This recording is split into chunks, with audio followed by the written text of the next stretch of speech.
I will not let these warmongers and monsters and terrorists tell me where I can and can't vacation, or in your case, study abroad. Okay, it's one thing to make that pronouncement, but specific to Prague, it's one of the safest places in the world. It's one of the loveliest places in all of Europe, maybe the loveliest, even more so than Paris. The Czech intelligence service is solid.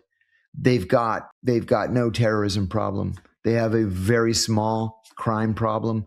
They're really good at their jobs.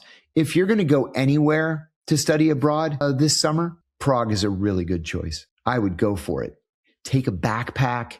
On the weekends, go to neighboring countries, check it out, take the train. They're cheap, they're fast, they're reliable. They leave exactly when they tell you they're going to leave. You can set your watch to it. You're going to have a great time. You know, I remember the spring and summer of 1985. I know I'm really dating myself. I backpacked all around Europe with my girlfriend, and it gave me the travel bug that I've never been able to sate, to the point where Ted Rall, who's my colleague on my other podcast, Deprogram, we're going to go with our girlfriends this summer to Turkmenistan, Tajikistan, Uzbekistan, and Kyrgyzstan. Why? Why not? None of us have ever been to any of those countries, so we decided we're going to go check it out for ourselves. And I'm going to go to Vietnam in August to give a speech. I've never been to Vietnam before. So go to Prague, have fun, meet people, go backpacking. You're never going to regret it. And 50 years from now, you're going to look back and you're going to say, man, what a good time I had in Prague that summer. I was deeply disturbed that Tulsi Gabbard was involved in that raid. Tulsi Gabbard has literally nothing to do with law enforcement, even tangentially, nothing. She's the director of national intelligence.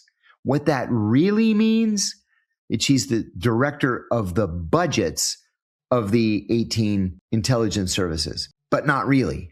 What it really means is that she's the director of the CIA's budget, and she houses the President's Daily Brief and two of the big operational centers, Russia House and Persia House. There was no reason for her to be in Georgia. I think that she was sent down there simply to intimidate. The CIA, the DNI, and any of the other intelligence services, NSA, DIA, all of them, Army, Navy, Air Force, and Marine Corps intelligence, Coast Guard intelligence, NCIS. No, that's not true. None of them, NCIS is, but none of the others are law enforcement organizations. She has no authority over any law enforcement action. So I think she was instructed to go down there to intimidate. And you notice, as you say, going back a few months, you notice that nothing happened. Nothing happened because there was no evidence that any crime had been committed. So yeah, I think this was one of those, odd, quirky things that came out of the White House that people are like, what? And then it just kind of went away. Nisi Serber, thank you for the $10, Nisi. Nisi says, hi, John. It's been a while since I've seen it, but there was a video online filmed from the inside of an obviously heavily armored vehicle. It was under heavy fire from at least one other vehicle. The driver was skillfully and seemingly rather nonchalantly maneuvering the vehicle away from the attack. There was another person with some sort of weapon in the passenger seat. Was the driver you? And what were the circumstances?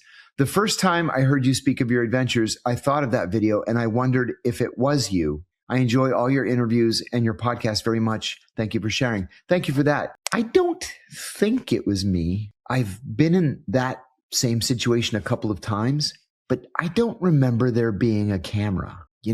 Crazy as it sounds, it could have been. I don't know.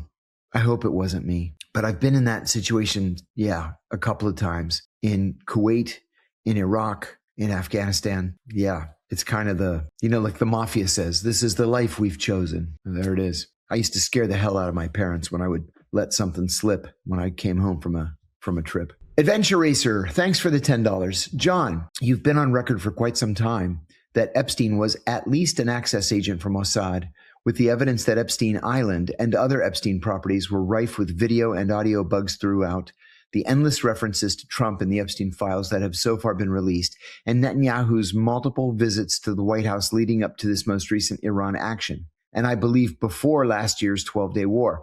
Have you heard any credible discussion in the intelligence community that Netanyahu has video evidence over Trump and has used it to blackmail or bully Trump into action? I'm the furthest from a conspiracy theory guy, but if the Mossad-Epstein connection is true, using the fruits of that relationship to obliterate Israel's sworn enemy in Iran makes sense.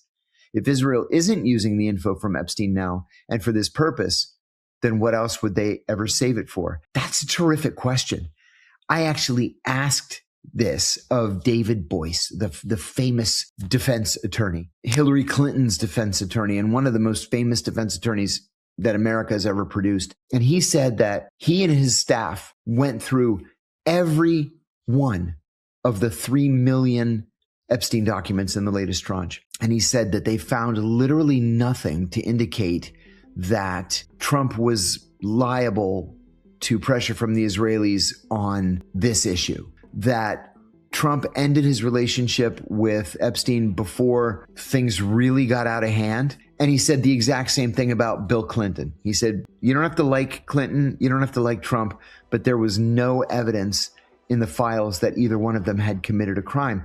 With that said, the Israelis are wily characters and they're really, really good at intelligence collection. So my guess is that they convinced or instructed or ordered Jeffrey Epstein to have these cameras and microphones installed at all of his properties for the same reason that NSA intercepts all of our phone calls and our text messages and podcasts. Sorry, I haven't slept in 24 hours. I just flew in from Los Angeles, so I'm really tired. Our telephone calls and text messages and emails, just in case someday you need to pressure someone or coerce someone or bribe someone.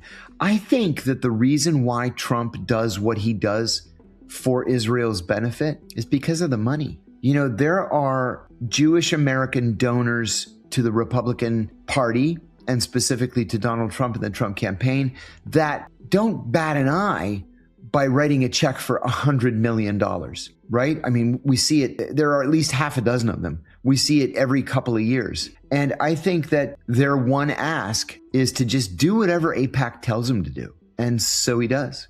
I think that Trump really believed that these Abraham Accords were a good thing. And you know, they're a good thing if you're Israel, but the Palestinians lose big time because of it. So I think that's what it is. I think it's about campaign money and personal money.